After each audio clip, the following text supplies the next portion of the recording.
big one that's usually up against the back wall somewhere, and two little ones that are wherever they want to be. There's one, I see one right in the middle there. The big one's up against the back wall in the middle over there. And the other little one, right over there. All right, so over here, we have what are called benthic stingrays, just a fancy word meaning they live at the bottom. So they're round instead of the wing shape like the cow nose over there. And the eyes are on top because they live at the bottom to see above them. Now we have two kinds. The big one up against the back wall is called the southern stingray. Her name is Bella. She is actually our youngest stingray, as big as she is. She's about 4 feet wide, but she can get up to about 6 feet wide, and including her tail, 9 feet long.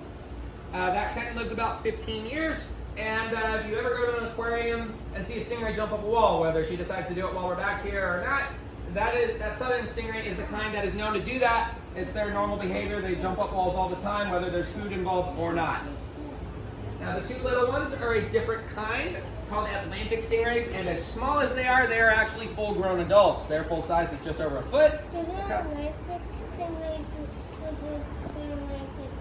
Yes, they do. Now, since you say that, they could have been any stingray that lives here for the name. Supposedly they got it because they said their head's more pointy like the letter A. So, simple enough to why this one got it versus any of the others that live here. Full grown, lives about 9 years. Now, the Atlantic stingray can live in both saltwater and freshwater. So not only do they live in the Atlantic Ocean, they can live in rivers. Like we have one kind of close to here called the St. Johns River. That is the one that lives in it. They can change how much salt they have in them, so they can move back and forth between fresh and salt water. And then on top of them, if you get a good look at one of them, if you look on top of the body, you can see two holes that blink, which are not eyes. When I was talking about the sharks being able to sit still and breathe, theirs is a muscle in their jaw. The stingrays have those blinking holes to help them sit still and breathe.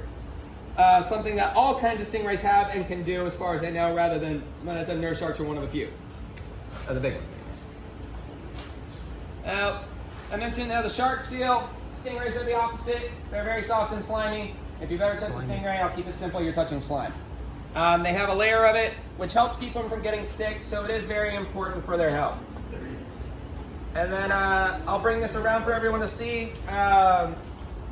These are the examples that I mentioned over there that I have, so if anybody wants to see, under my thumb I've got a stingray tooth, and everything else in this container are the stingers that we cut off of ours. Now, cutting the stingers off is the same as us cutting our hair and our nails. It is made out of the same thing, so it does not hurt them, and it grows back. So depending on the aquarium stingray, it takes anywhere from 8 months to a year to grow back, and aquariums cut them anywhere from 2 to 4 times a year. So safe to remove and sharp and dangerous are two different things. Nobody wants to get stung, to point out the obvious.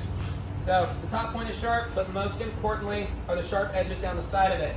And why they tell you if you get stung to leave that stinger in and go to the hospital, never pull it out yourself. That will hurt way worse than the sting. And for those of y'all that know about this one, that is what killed the crocodile hunter Steve Irwin. Very bad exception, because he got stung in his heart and ripped it out himself. Doctors say he would have lived had he left it in. I will trust them, they know what they're talking about. Over what I was. Look how she moves. Now, this will sound worse than it is too. None of what I said keeps us from getting stung, especially by these that live on the bottom. They live in shallow water, bury under the sand, could be right at the beach where we're running around and we have no idea they're there. Most importantly, their stinger is near the middle of the tail, so if you step on the body, these can whip the tail around and sting us. That's what usually happens. But it's also very easy to avoid that. They call it the stingray shuffle, just means you drag your feet through the sand as you walk through it. If there is a stingray close by, they will usually sense that something bigger is there and take off scared before you get close enough to step on them. And with that, does anybody have any questions back here?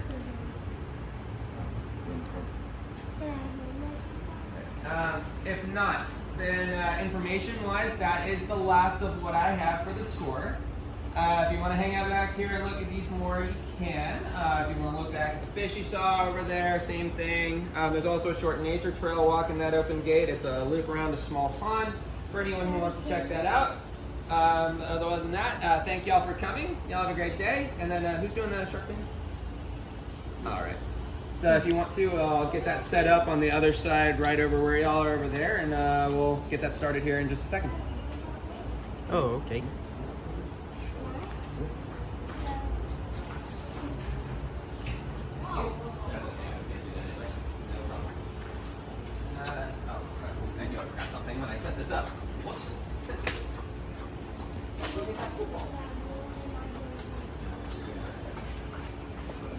that stingray? That's what. See that little one? It's called an Atlantic stingray. So when everybody stepped on a stingray, it could quickly whip his tail over the body and sting.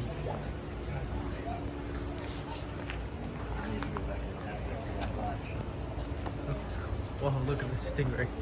How he moves.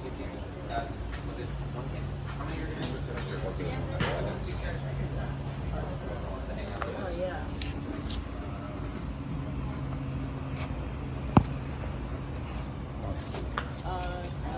What are you doing?